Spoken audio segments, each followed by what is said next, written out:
WGPR Detroit HD2. You're watching WHPS, Highland Park, Detroit.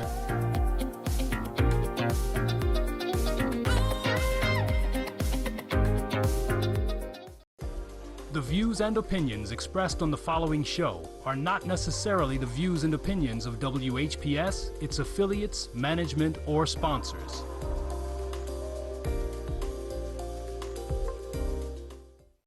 My name is Watson. And my name is Mariah. We're 12 years old. And we're representing Old Redford Academy Middle School. And we're here to talk about drugs. Drugs are very dangerous and unhealthy. And they can also ruin a relationship with your loved ones. Go talk to a family member, a friend, even a teacher, or you can go to a therapist, or if you need any extra help, you can go online and find all of those. Hashtag not worth it.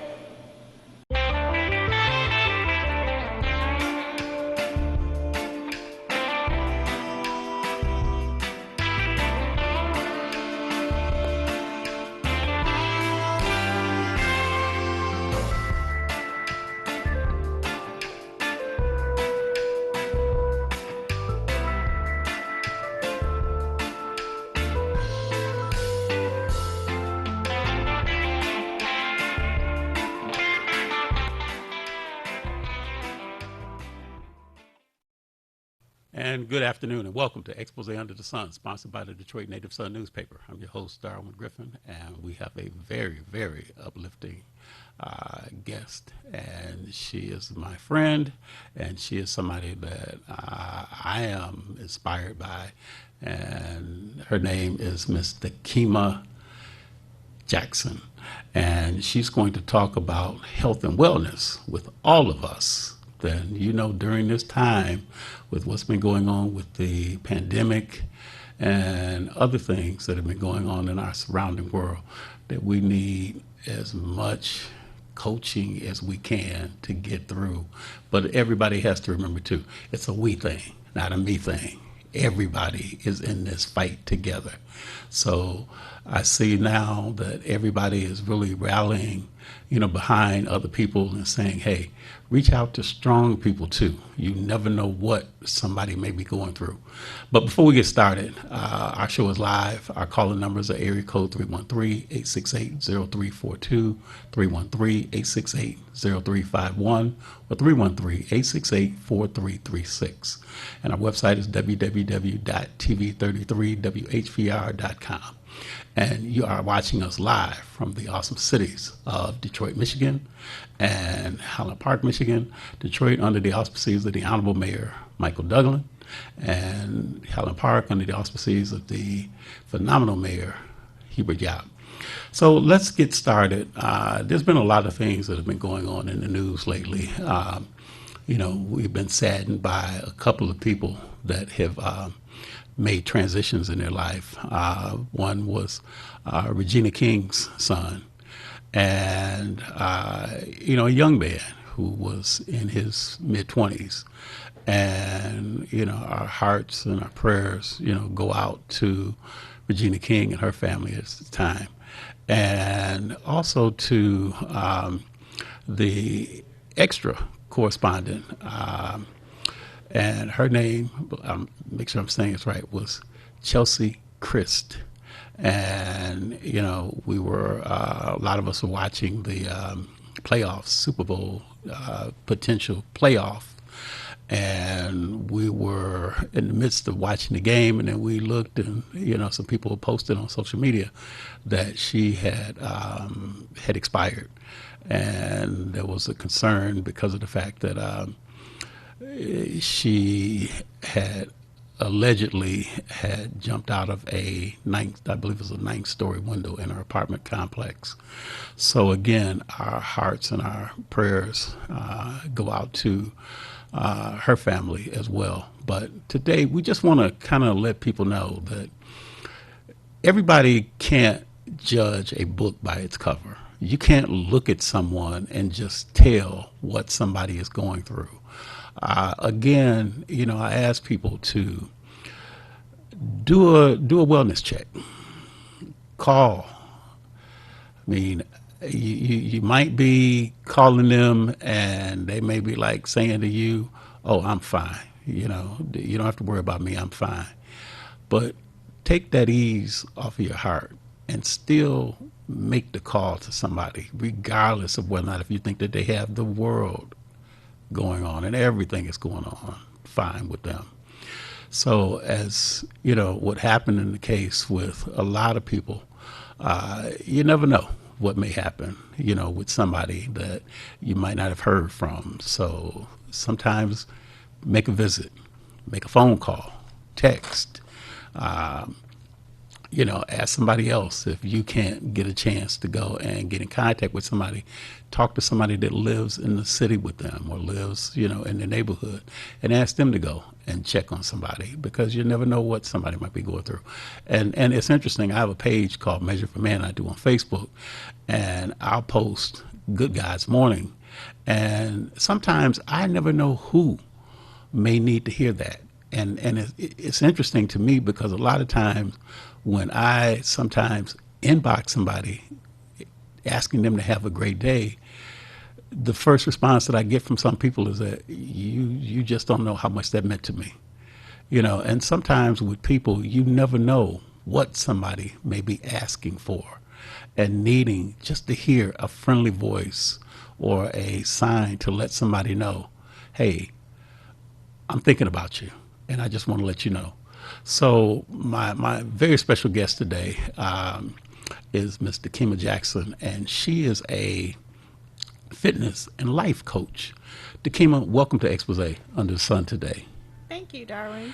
And let's address, what is a life and fitness coach? A life and fitness coach, basically what it is I am certified as an integrated and wellness life coach to help people create action plans and to limit those self-limiting beliefs about themselves and how they see themselves in the world. And so as a fitness coach, my job is to help you get physically fit. So together, I want to help you help a person become mentally, emotionally, physically, and spiritually fit. So I am working with the whole person in a holistic manner. So when you say holistic manner, to some of the people that may not know, what do you mean when you say holistic? Holistic, I am not a mental health professional. So with that being said, I work with the person based on what the earth has to offer us. And that's our people, our friends, our neighbors, fruits and vegetables, and our emotions and how we think and our spirituality. So that's holistic, anything that's non-pharmacological. Oh, okay. So let's talk about when we talk about the pandemic that is still going on, you know, to this day. And there's a lot of people that are pretty much like in bubbles, don't want to get out, don't want to do anything. And, you know, I think I talked to a lot of people and they make mention about COVID weight, or some that have let things happen in terms of, say, where they may not have, you know, got, like in the case with men, they grew a lot of facial hair, or their hair has kind of gotten, you know, wild and, you know, this, that, and the other. And the same thing when it comes to women, you know, haven't gotten a chance to go and get some of the, you know, regimes that they go through, you know, as well. So what do you advise to men and women that may be still coping with, you know, having been kind of, somebody said to me today, like prisoners of war in their homes? What do you say to people like that may be going through something like that? One, if they recognize what they're going through, that is the first start. Mm-hmm. So you recognize that you are gaining weight, you recognize that you're going through something is just not right, you haven't gotten out the house, you haven't visited with any friends. Recognition is the first step. Two is thinking about what you want to do about it.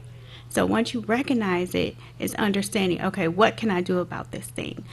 What is it? How do I start? And it's just one moment at a time, whether if it's 2 minutes, 5 minutes, 10 minutes, and just start very small instead of trying to go to the gym. You know, just walk around the block, walk around the house, wash your hair if you haven't washed it, take a nice bath, something that to get you motivated and started. And sometimes it's hard for us to get self-motivated. And so sometimes it's just calling someone else, like you mentioned, a friend, to help us get started, or a family member that can motivate us. And then if that doesn't happen and you're like, oh my goodness, you can always call me as a life coach. I will get you motivated and started, because that's what we do. We are your I will be your champion, your cheerleader, to make sure that I can help you get moving and figure out where are you stuck at. You know, and it's interesting that you say that too, because a lot of times you have people that may feel like they don't need help. They don't need an action plan, as you were saying. They know how to, plan things in their daily lives or their weekly, activities. But as we know, everybody needs somebody sometime. Exactly. And regardless of what you're, what you're going through, sometimes it's good. Because with me, I like to help people. I like to be a coach or encourage people. And sometimes that helps me to get through what I may be going through, because you're so busy thinking about somebody else that you forget about what you're going through. Exactly. You may be going through something internally, and the next thing you know, somebody calls you, hi, Takima, such and such is going on with me. Now here you're worried about maybe you didn't get a chance to get your hair done or something like that. And it's like you are just totally taken off of your square and then into somebody else's square, or into somebody else's spheres of influence, as I call it. And so what do you do? How do you, like, for yourself? You're always upbeat, you're always smiling. What do you do to stay uplifted and motivated? I'm a very spiritual person, and so I pray a lot. In going through ups and downs, I recognize when I'm down, and I say, you know what, I am not having a good day today, and I recognize it, and then I figure out, what to do about it. But before I figure it out, I go through the emotional process, whether if I have to cry, whether if I have to scream or be mad, and emotions are okay. And a lot of us, we're embarrassed. We don't want to let folks know what we're going through, and sometimes we don't want to self-identify because we don't feel strong enough. We don't feel powerful. But the powerful is in the emotion, and letting it release and letting it go and not hold on to it. And then that way you can move forward to your action plan. So we shouldn't be embarrassed, and it's okay to go through problems, because that's what life gives us sometimes. It's how we handle them. So I know sometimes, it's funny. I think about a story that somebody told me, that they were watching a sad movie at the show, and the next thing you know, the man was sitting there with this woman watching the movie, and next thing you know, here she started crying, and she looked to go and lean and get comfort on his shoulder. And it was funny, because when she went to turn to lean and lay her head on his shoulder, here he's turning, looking at her and crying as well, looking to kind of lay his head on her shoulder at the same time. So the point I'm bringing up is that, as you said, it's all right for people to let emotion out. What about men? Because a lot of times men tend to not want to let that armor, let them see a chink in the armor. They don't want to let them see emotion, and sometimes it's hard for men who are usually like the head of the households or something. But sometimes they go through a lot too. What do you advise for them? I mean, it's all right for them to also let their emotions down and let their family or their wife or their spouse or significant other, let them see they are hurting as well too? Absolutely. I mean, that's healthy. It's for men, women, children. If you're experiencing pain and experiencing hurt, you should let it go.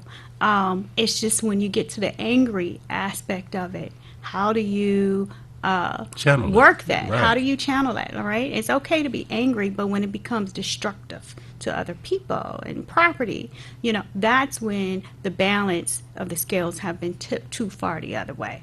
So it's recognizing it's okay to be angry. How do you let this angry go? And whether if it's most men I see in a gym, they might exercise, they might take a boxing class because you guys are made differently, right? So, if you feel angry and you want to punch something, take a boxing class, do something to get that aggression out in an appropriate manner, and it's okay for your family to recognize that you're angry, and it's okay to say that I'm angry and I am not at my best right now, and let it go. And the family has to understand to let it go. So what do you find, Dakima, are some of the warning signs that a person might have if they're going through something, and like you said, the anger is building up? What are some of the signs, the telltale signs that a person may display to somebody to let you know that it's building to a crescendo? So it's on an individual basis, so you definitely have to know your family members and friends. But you want to recognize when they are self-isolating. You want to recognize if they're eating too much or not eating enough. You want to recognize if there's weight loss. You want to recognize is their angry aggressions getting worse, is at home and now it's at work and now it's in the community. You don't want it to go and exacerbate to the community. So if it's at home and then it starts with you, the spouse, partner, and then now it transfers to the kids, that's something you have to try to nip in the bud right away. So there are multiple signs. There's sadness. There's loss of appetite. There is when a person becomes angry or aggressive. There are times where a person could do things that's out of the norm. Like it's something that they're doing, or they're very secretive and they don't want to let you know. So it's like, this person, you see them every day, and then this is not their normal self. Something is happening that's different. And it's just something to be cautionary about and just to assess them. So when is there a time, because everybody goes through something, and where sometimes it's one thing to say something to somebody when they know that something's going on, but then there's another time when somebody may not necessarily need you to say anything, just to be there. How do you differentiate between the two like that? Well, like you and I are having a conversation, I am paying attention to you, your facial expressions, your body language. And then if a person if you were to turn away and stop the conversation, that's a signal to me that, okay, I need to stop. So we have to take some of that onus on as well to recognize the person's body language, recognize what they're telling us. And then when we hear or see those warning signs that we need to back off a little bit, it's just kind of back off a little bit, but still assess the person, monitor them, and just ask them, how you feeling? Are you okay? And then if that person says, I'm okay, leave me alone, it's okay, let it go, come back and regroup, in about a couple days, a week or so, and then just send them, a text message or a card. Hey, thinking about you, just want to let you know you're on my mind. If you need anything, please let me know. Yeah, and that's a hard something to do, especially when you have family. Yeah. That might kind of you think you know somebody, but then do you really know the person? Exactly. And how do you really know when to? There's a phrase that I used to hear a lot: "Do you love me enough to leave me alone?" And it's an interesting phrase because sometimes I hear when people go through relationships. And I was just reading something about Hoda Kotb, the one of the correspondents on the Today Show, and she had been engaged to be married to a gentleman for years, and now they're ending their engagement because of the fact that here she says they're better off friends than to be in a committed like relationship. And sometimes it's better for people to be friends than to be in, that, because sometimes you may kind of give somebody too much space. Yeah. But then you may not give them enough space. So how do you tell, when you want to give somebody, just like we're talking about a lot of space, or then you want to kind of back off and give somebody a little bit of space? I know you said about with the body language and be able to kind of tell these things, but as you said, everybody's different. Everyone's different. And like in a relationship, with people, now family, that's different, Yeah. where you got a son or a daughter that might be aloof or something like that. So let's talk about suicide, and what do you see in terms of, say, are some of the signs that you see that could be concerning to a loved one, that might have suicidal tendencies? Again, it's individual based on a person. So, one of the recognitions is when they're backing off, when they're not being involved in activities, when they're angry and they're upset, or they might say something, I can't take it no more. This is too much. They stop answering the telephone, your telephone calls, texts. Sometimes it just is an outburst. It's a building of things that has been happening and going on, and it's an instant moment that they want to make that decision because they feel like they have had enough. And they may or may not catch those warning signs of what's going on. So I like to call it the check-in method. Is how are you doing? If you have people in your family or a spouse or a partner and they just are taking on a lot of responsibilities and they have so much going on in their lives and they feel like, they're being overburdened, it's just really recognizing, because that person at that time might be feeling they're unloved. People just want things from me. I'm taken for granted. And really just checking in with them, because it's hard to really say, because at that most often those folks are not going to tell you what's happening verbally, but in conversations prior they might have told you, oh, work was too much, oh, I can't take this any longer, I just want to take a vacation and just leave. So it's us paying attention to what they're saying to us. Because I know something that somebody said to me, it's and then how do, because I know grief is something that people process differently as well. How do you find, when some people are expecting people to grieve the same way, Right. But everybody, as you've said before, everybody doesn't channel things the same way. Exactly. When they lose a loved one, it might not hit them right there on the spot. It may hit them later. It could be Right. weeks. It could be years Right. later. Correct. But the question I want to ask you is that when we talk about grief and people say that they want to be left alone for a while, how do people process that? Because sometimes everybody doesn't want you to be alone Right. when something happens. And that's a hard something for people to be able to comprehend, because they may say, no, you want to be around people. I want to make sure that you're all right. But tell people how they should be able to comprehend if somebody is grieving, which they do, because I know, like you said, everybody's different, but talk about the grief process and what people go through after they may lose somebody. And we've lost a lot of people Exactly. during this pandemic. We have. And so even just going through COVID is a grieving process, because we had to be restricted for months, and then we're still in the mask and all of the different interventions that's in place, and so we feel very vulnerable, right? And so we're grieving. We're seeing on social media people posting that loved ones have died, friends have died, and it's constant, right? And it's a lot for us to take in. So for myself, as a grieving process, right, I'm one of those people that like to be alone because I need to process the information. I need to be able to think it through, my own feelings and what I'm getting through. And so sometimes my family will feel like, oh my God, she's not answering my phone call. And I know they would, definitely be nervous and concerned. But for the most part, it's me going through that process alone because I just feel comfortable with that. Other folks might feel like I need people around. I need as many people as I can. So when people leave, then that's when they start to not be at their very best and is vulnerable at that moment. So I think folks have to understand is that when a person wants to be alone and they're grieving, they could be sad. They're going to go through the emotions, mad. They may have a loss of appetite. They may eat more.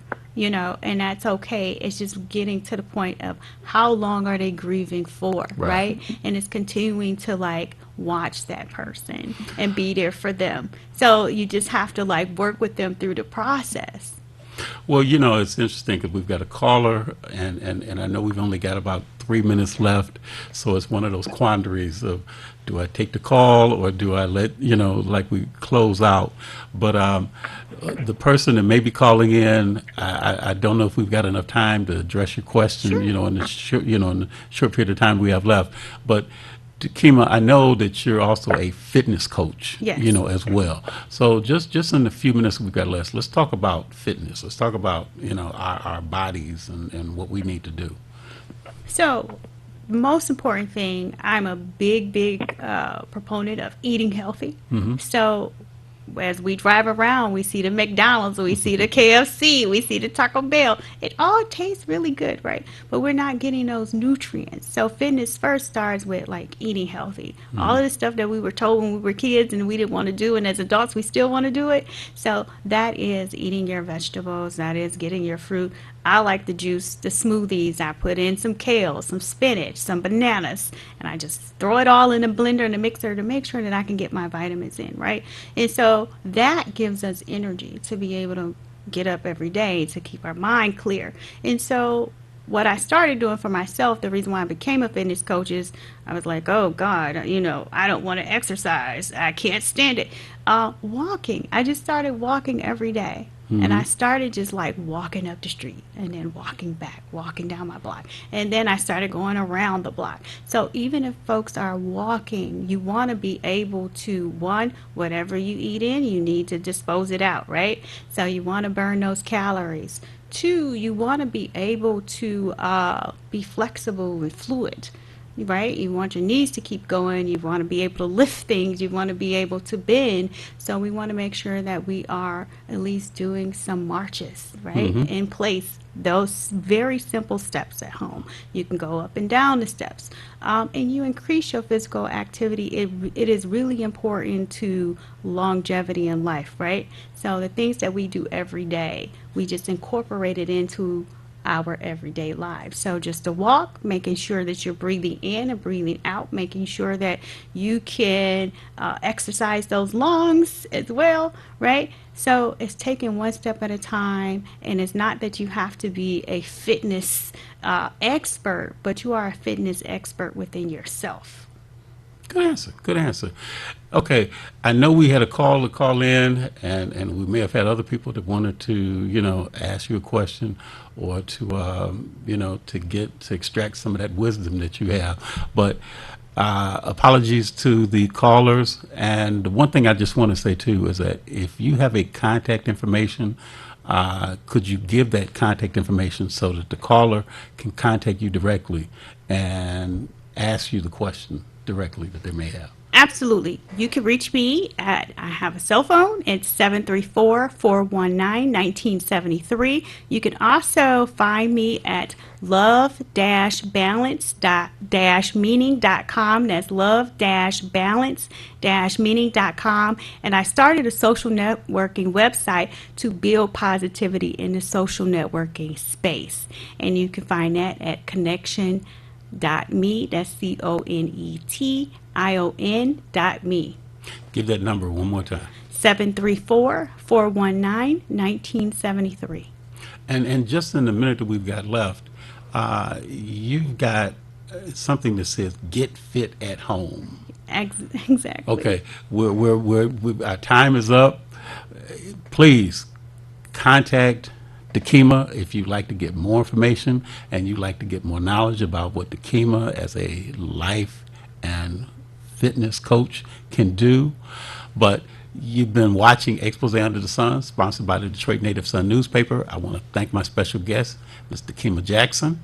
And if you'd like to get a copy of the Detroit Native Sun newspaper, you can contact Ms. Valerie Lockhart at area code 313-457-5944. And you can pick up copies of the Detroit Native Sun newspaper at a lot of local markets as well as banks and other venues as well too.